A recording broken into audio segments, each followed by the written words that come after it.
वहिनी साहेब खरंच खूप उपकार झाले वहिनी साहेब, खूप उपकार झाले.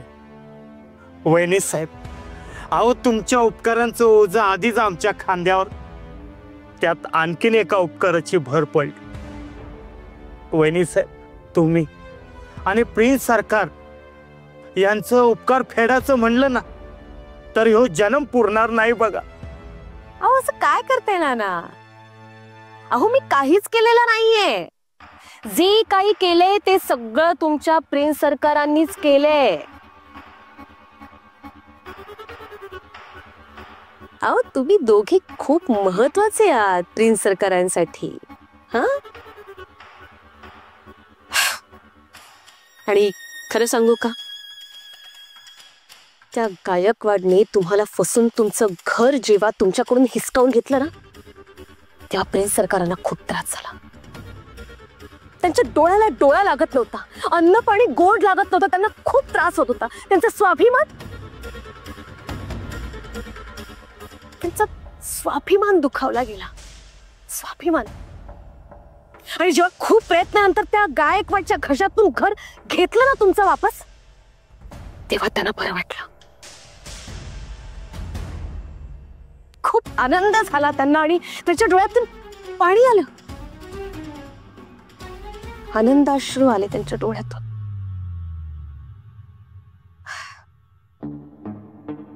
प्रिन्स सरकार असे वरवर खूप कठोर वाटत असले ना तरी मनाने खूप मोवाळ आहेत. ते खूप मोवाळ आहेत.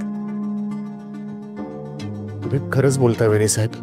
अहो मी माझ्या लहानपणापासून बघतोय त्यांना. त्यांच्यासारखा देव माणूस ना मी माझ्या उभ्या आयुष्यात नाही पाहिलं, खरंच सांगतो. आणि मला खात्री होती वहिनी साहेब, प्रिन्स सरकार आमचं घर परत मिळवण्यासाठी ना नक्की प्रयत्न करतील, खरंच. आणि त्यांनी ते मिळवलं पण. सरकार खरंच ग्रेट आहेत. आता असाच बसून राहणार आहेस का? अरे जा जा, तुमच्या हक्काच्या घरात जा, सगळं सामान बांधा, चला. आणि हो, मी सुद्धा येणार आहे तुमच्या घरी, चालेल ना? हो चालेल ना. चला निघा. आपण या विषयावर बोलू नंतर. काय, कशाबद्दल?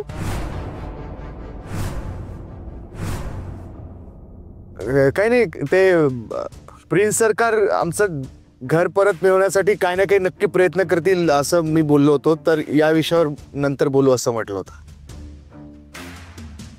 हा नंतरच बोल. आता आपल्या जुन्या घरी जाऊ.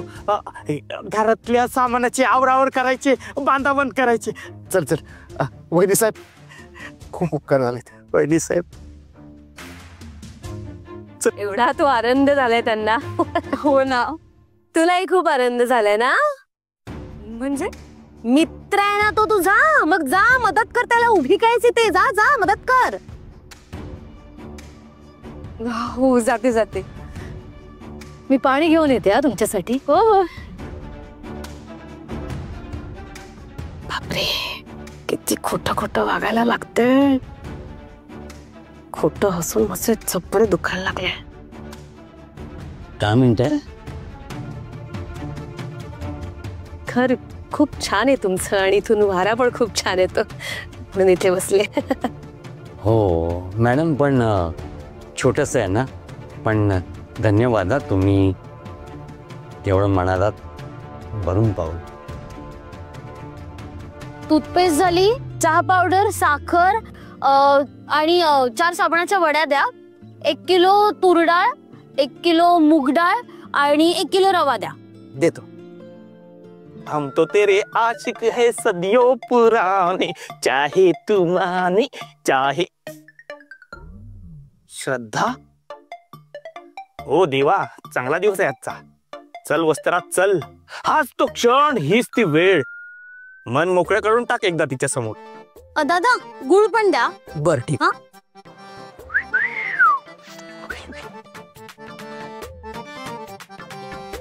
1 किलोच द्या. हॅलो ब्रो, 100 ग्राम मोहरी दे.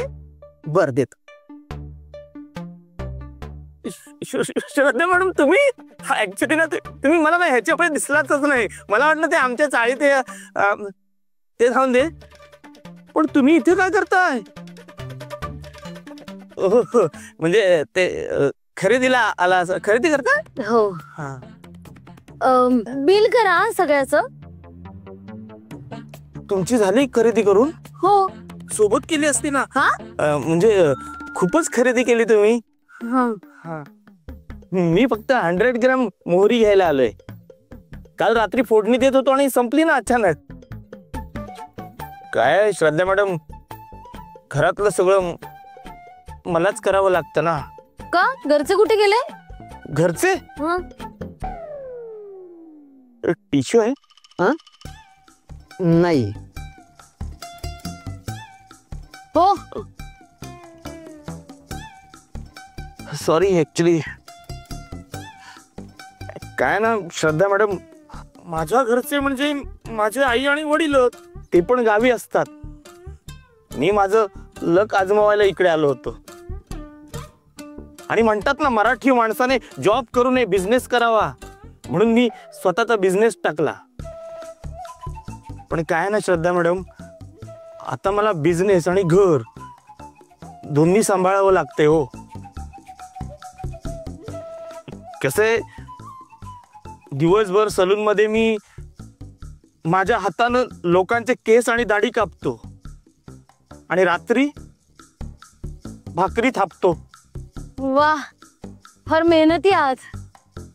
काय म्हणालात? फार मेहनती आहात. मेहनती मी नाही म्हणजे हो, मी आता आहे मेहनती.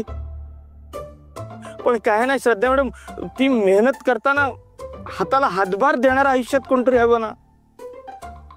म्हणजे कसं आहे माहितीये का, मी रात्री जेव्हा थकून भागून घरी येतो तेव्हा कोणीतरी पाण्याचा ग्लास पुढं करणारा हवं ना. कुणीतरी चहा देणारा हवं ना आयुष्यात. चहा मधून स्वतःच्या हाताने चपाती बनवून देणारी, छान छान जेवण बनवून देणारा असावं कुणीतरी. कसं आहे मॅडम, जेव्हा मी सकाळी सलून मध्ये जातो ना तेव्हा दरवाजात उभं राहून अहो बाय, संध्याकाळी लवकर या हा, असं म्हणणार कुणीतरी असावं. हे बिल. तिने बिल करावं आणि मी ते पेड करावं, असं कुणीतरी आयुष्यात हवं ना. तुम्ही भरताय का यांचं बिल? सणासुदीला गोडधोड करणार कुणीतरी आयुष्यात हवं ना. किती झाले? 1 मिनिट. 600 रुपये. कधी कधी नॉनव्हेज बनवून देणार कोणीतरी हवं. माझ्या बरोबर फिरायला येणार कुणीतरी हवं ना.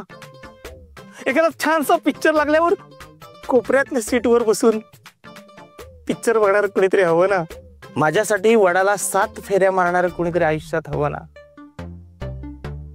माझ्या हातात हात देऊन मला आयुष्यभर साथ देणार कुणीतरी हवं ना.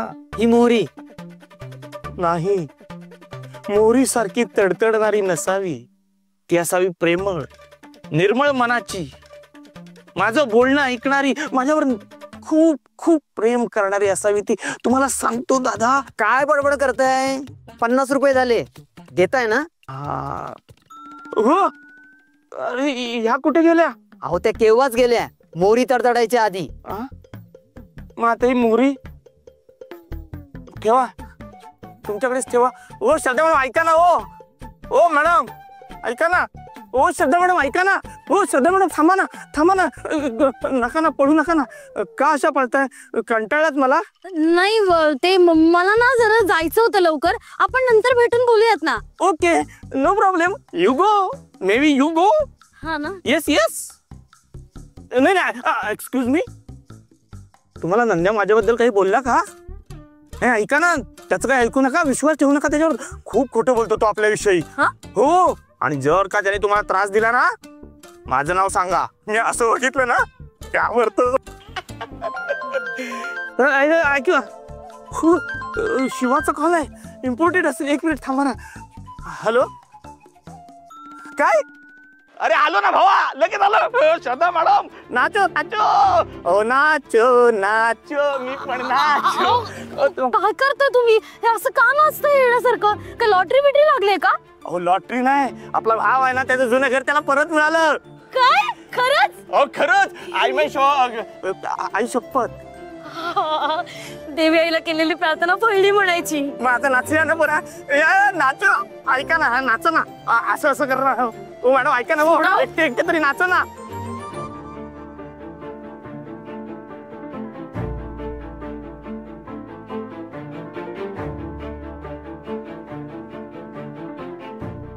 नंद्या, वस्त्र्या, पटापट सामान उतरा.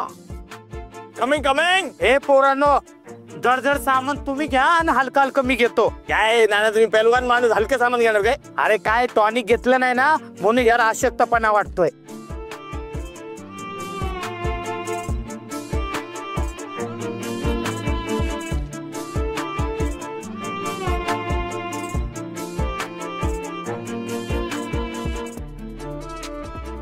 शिवा शिवा, अभिनंदन. फायनली तुला तुझं घर परत मिळालं. मी ना देवी आईकडे प्रार्थनाच केली होती की तुला तुझं घर परत मिळू दे म्हणून. चल चल, आपल्याला सामान उतरवायचे. चल. हाय.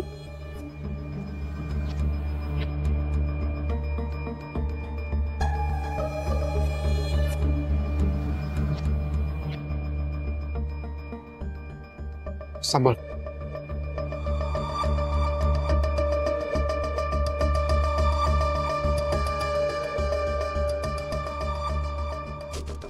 अरे कसं चाललंय सगळं? चालू आहे, होईल होईल पटापट. सगळेच आहेत ना. शिवा, तुझ्या आवारात साप वगैरे आहे का? साप नाही वहिनी साहेब, म्हणजे आजपर्यंत मी तर नाही पाहिला साहेब. बैल बैल वगैरे आजूबाजूला कुठे?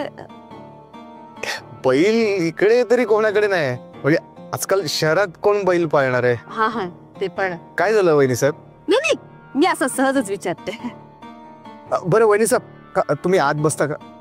नाही ते थांबा थांबा, मी चेअर आहे तुमच्या पाठीवर. चेअर वगैरे नको, तू जा, तुझं काम कर. जा नको. बर आता जा ना, काय माझ्या मागे लागला? जा. हो. ए सांभाळ. हे पोरांनो, समजा सामान एका ठिकाणी ठेवा, मग जागच्या जागी ठेवूया. ओके नाना? ए नाना सांगते तसंच वागायचं बरं का समजानी. आधी तू तर कर. हा, सामान नीट लावायचं, तेच होत. वस्त्र्या, मला पटापट सामान दे माझ्या हातात, मी एक एक करून लावून घेतो. हा, एक मिनिट. तू सामान लावायचं नाहीये. मग कोण लावणार? मी लावणार आहे. काका, सगळं सामान जागच्या जागी नीट लावायला हवं ना? हा. मग मी सांगते तसं सामान लावलं तर चालेल का? ते काय आहे, घर घरासारखं वाटायलाही हवं ना.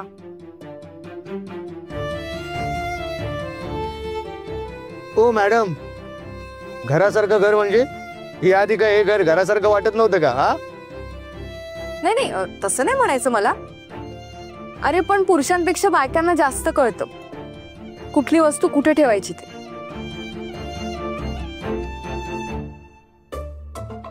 हे कोणी ठरवलं? ठरवायला कशाला हवं? युनिव्हर्सल ट्रूथ आहे. बरं ते जाऊ दे. काका, मी माझ्या पद्धतीने लावू सगळं? चालेल? चालेल. पळल पळल. ए सोंडक्यानो, शक्ती सांगते तसंच सामान लावायचं. तुम्ही समध्यानी शक्तीचं ऐकायचं. आपलं डोसकं लावू नका. लागा कामाला. चालतंय चालतंय ना. यांच्यावरचं सामान खालती घालून ठेवा आणि ती रॅक तिकडे ठेवा. नाना, सुनबाईने आतापासूनच घर ताब्यात घेतलं. अरे वस्त्रू, कोण मी? अरे लाडानं म्हणतोय तुला. अरे वस्त्रू, सुनबाईनं घरालाच काय माझ्या शिवाला भी असं ताब्यात घेतलं पाहिजे. अरे त्या दिवसाची मी वाट बघतोय. बघ की कसं स्वतःच घर असल्यासारखं वावरते, दारातलं सामान लावती. खरंय खरंय. तू हा आरसा तिकडे लाव.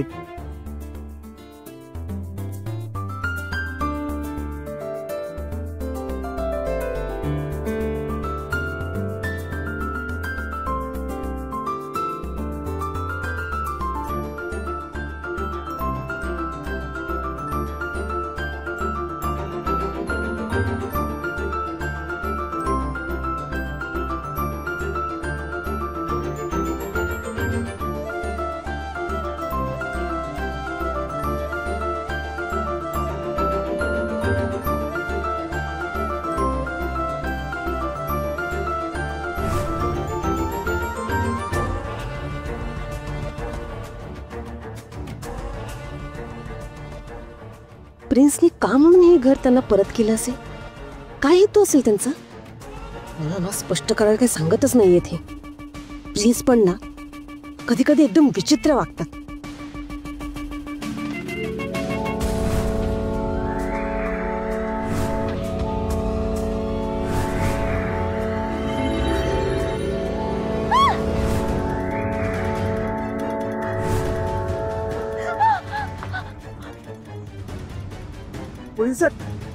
वहिनी साहेब काय झालं? तुम्ही ठीक आहात ना? तुम्हाला बरं वाटत नाहीये का? नाना पटकन एक लिंबू सरबत बनव. नकोय मला लिंबू सरबत नकोय. बरं तुम्ही आत या. नको, मला एका मीटिंगला जायचंय. तुमचं होऊ दे सगळं काम. वहिनी साहेब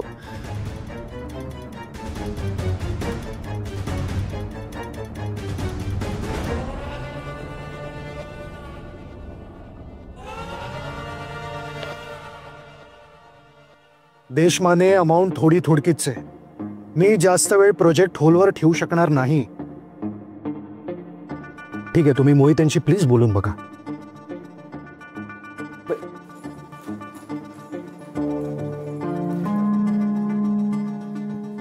देशमाने मी तुम्हाला उद्या कॉल करतो.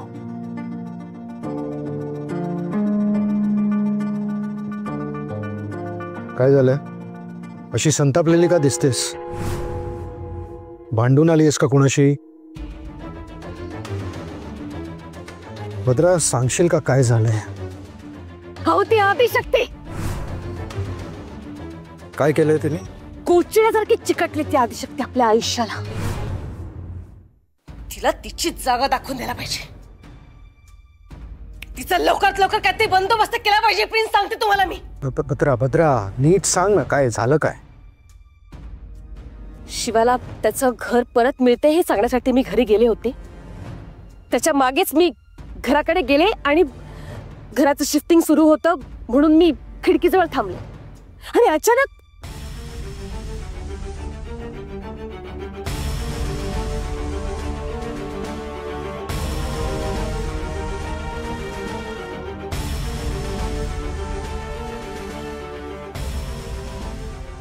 त्या दिव्यातून आलेल्या प्रकाशाचा मला खूप त्रास होत होता. मला कसं तरीच होतं. मला सुधरत नव्हतं काहीच. आणि त्यात कुंडी पण माझ्या बाहेर पडणार होती. पण नशीब वाचले.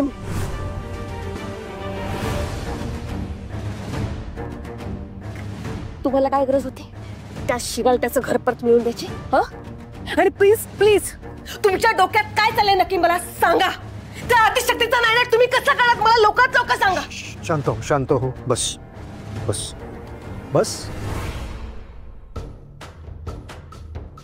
भद्रा, डोकं जरा शांत ठेव. तुला आठवतं चेटकोबा काय म्हणाला होता? आपण त्या मूर्तीला हात लावू शकत नाही, आपण तिला बाहेर काढू शकत नाही. आठवतं? मग त्याचा शिवाशी काय संबंध? संबंध आहे. हे बघ, आपण त्या मूर्तीला हात लावू शकत नाही, पण शिवा तर लावू शकतो. त्यात तो महादेवाचा सच्चा भक्त आहे. आपण अशी काहीतरी खेळी रचायची की आपण शिवाच्या हातून आपलं काम करून घ्यायचं. यापुढे जो काही त्रास होईल, जो काही प्रॉब्लेम होईल, तो त्याला होईल. तुम्हाला वाटतं तो हे काम करायला तयार होईल? अगं, शिवा आहे तो, भोळा आहे बिचारा.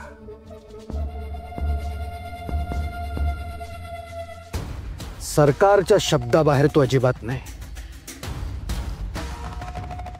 सरकार जर त्याला म्हणाले, शिवा दिवसभर श्वास रोखून तसाच उभा राहा, तर तो बिंडोक स्वतःचं नाक आणि तोंड बंद करून तसंच उभा राहणार.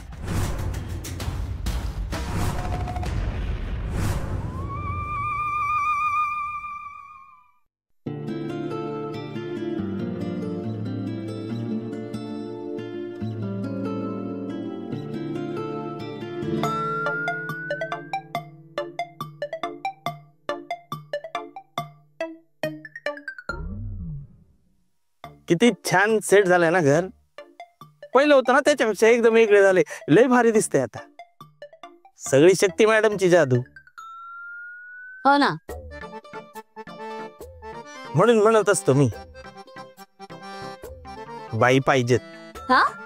म्हणजे मला म्हणायचं घर नीट नेटकं आणि टापटीप ठेवायला बाईचा हातभार लागायला पाहिजे ना, म्हणून असं म्हटलं मी. माझं घर बी टापटीप आणि नीट नेटकं ठेवायला मला बी माझ्या आयुष्यात कोणीतरी हवंय. हे वस्ताऱ्या, मी काय म्हणतो, ते मागच्या रविवारी तुझ्या घरात ते मेलेलं उंदीर होतं ना, ते तू टाकून दिलंस का रे? नाही, काल मी बघितलं रे, तुझ्या घरात ते कोपऱ्यात पडलं होतं. टाकून द्या. मेलेलं उंदीर कोण घरात ठेवतं? अहो वस्ताऱ्या, छी, अहो पण तो इतक्या दिवसात कुजला नसेल का? आणि त्याला घाण दुर्गंध नसेल का सुटला? अरे व्हॉट टेलिंग, व्हॉट माऊस, कधी डाय कधी मेल, काय काय बघितलं किती विसरबोळ आहे आमचा वस्ताऱ्या. काहीच ध्यानात राहत नाही त्याच्या. पण साहजिकच आहे म्हणा, दिवसभर एवढं काम करतो, लोकांची दाढी करतो, केस कापतो, त्यातनं वेळ मिळत नाही, थकून जातो ना, आणि घरी येणार असा बेहोश होऊन जातो. त्या बेहोशीमध्ये उंदीर याच्या खाली का हा उंदराच्या वर हेच त्याला कळत नाही, आणि उंदीर मरतो. पण नाक खूप तरबेजरेचं. तो मेलेल्या उंदराचा वास नाकात गेला तरी या गाड्याला जाग येत नाही. पण दर महिन्याला किमान एकदा तरी तो मेलेला उंदीर असतो, तो मरताना असा असतो, पण मेल्यावरती असा सांगाडा होतो त्याचा. मग तो असा सांगाडा उचलतो आणि असा घराबाहेर टाकून देतो. नियम आहे, पण गलिच्छ आहे, पण माझा मित्र येतो. गाणेरडे कुणीकडचे? अरे किती खोटं बोलतोस. नाही म्हणजे तू स्प्रे आणून. मी खोटं बोलतो? बघा, मी का खोटं बोलेन रे? आता लक्षात ठेव, घरी गेलास का तो उंदीर असा फेकून द्या बाहेर.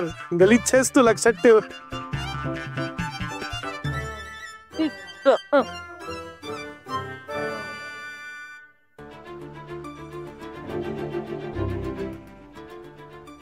शक्ती, काय रे? तुला आठवते तू काय बोलली होतीस? काय? आठव. शिवा, तू नेहमी म्हणतोस ना, तुझा शंभू महादेव कायम तुझ्या सोबत असतो. मग त्याच्यावर विश्वास ठेव. तुझा शंभू महादेव जर खरंच असेल तर तो हे घर दुसऱ्या कोणाच्या साठी जाऊ देणार नाही.